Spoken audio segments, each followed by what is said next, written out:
আসসালামু আলাইকুম। আশা করছি আপনারা সবাই ভালো আছেন, নিরাপদে আছেন। আপনাদের দোয়ায় আল্লাহর রহমতে আমি অনেক অনেক ভালো আছি। আজকে কয়েক ধরনের ভর্তার রেসিপি আপনাদের সাথে শেয়ার করব। প্রথমে হচ্ছে চীনাবাদামের ভর্তা, সেটা খুবই টেস্টি হয়েছে আর টিপস সহ দেখাবো। আর এরপর দেখাচ্ছি ডিম দিয়ে আলুর ভর্তা, কালিজিরার ভর্তা, যেটা কালিজিরাটা একদম তেতো হবে না, সেটার গোপন টিপস সহ দেখাবো। এছাড়া আরেকটি ভর্তা রয়েছে, সেটা হচ্ছে কাকলা মাছের বা শুটকির ভর্তা। ভর্তা তৈরি করার জন্য প্রথমে একটা কড়াই আমি নিয়ে নিয়েছি আর দিচ্ছি সামান্য পরিমাণ তেল, সরিষার তেল।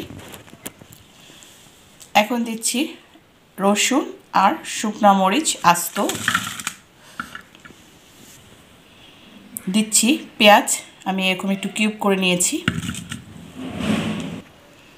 দিচ্ছি লবণ আর দিচ্ছি কাঁচামরিচ। এই যে আমি এইটাকে খুব ভালোভাবে ভেজে নিচ্ছি।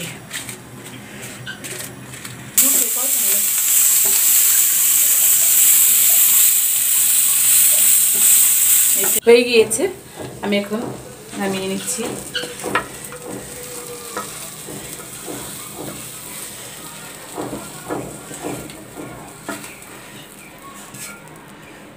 এখন এই তেলেই আমি বাদাম দিচ্ছি। এটা হচ্ছে কাঁচা বাদাম, কিন্তু খোসা ছাড়ানো, তো আপনারা খোসা সহ নিতে পারেন। এই যে আমি এখন এটা হালকা করে ভেজে নিচ্ছি। এই যে ভাজা হয়ে গিয়েছে। এই যে আমি এখন ভেজে নিয়েছি বাদামগুলো, এটা আমি শিলপাটায় বেটে নিচ্ছি। আপনারা ব্লেন্ডারও করতে পারেন, তবে শিলপাটায় বেশি ভালো হয়, সেজন্যই শিলপাটায় নিচ্ছি। এই যে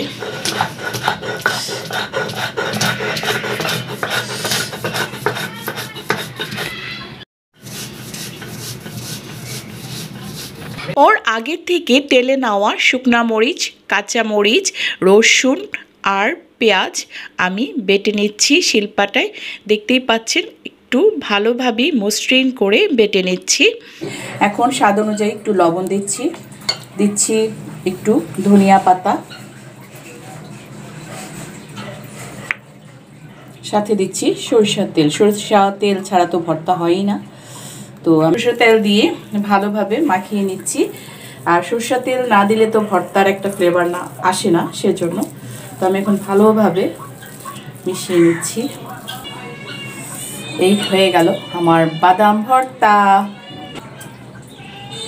খুবই ইয়ামি হয়েছে। আর একটু সাজিয়ে দিচ্ছি।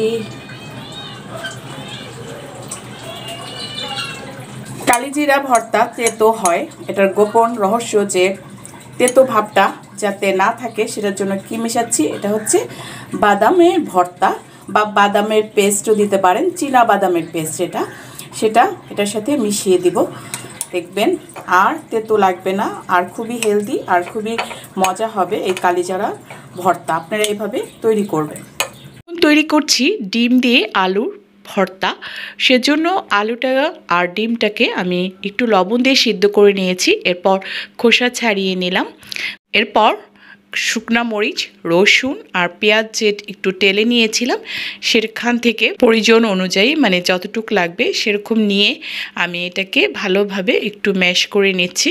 এরপর আলু আর ডিমটাকেও ম্যাশ করে নিয়েছি, সাথে স্বাদ মতো লবণ দিচ্ছি আর ধনিয়া পাতা কুচিও দিয়ে দিলাম, পেঁয়াজের বেরেস্তাও দিয়েছি, সরষের তেল তো দিতেই হবে ভর্তাতে। এরপর চিলি ফ্লেক্সটাও দিয়েছি, দিয়ে ভালোভাবে আমি এটাকে মাখিয়ে নিয়েছি। মাশাআল্লাহ অনেক মজা হয়েছে আর দেখতেও খুব ইয়ামি হয়েছে। সাথে আমি চিলি ফ্লেক্স দিচ্ছি, ঝালটা আপনাদের ইচ্ছে মতো, ধনিয়া পাতা কুচি, এই যে আর শুকনা মরিচ,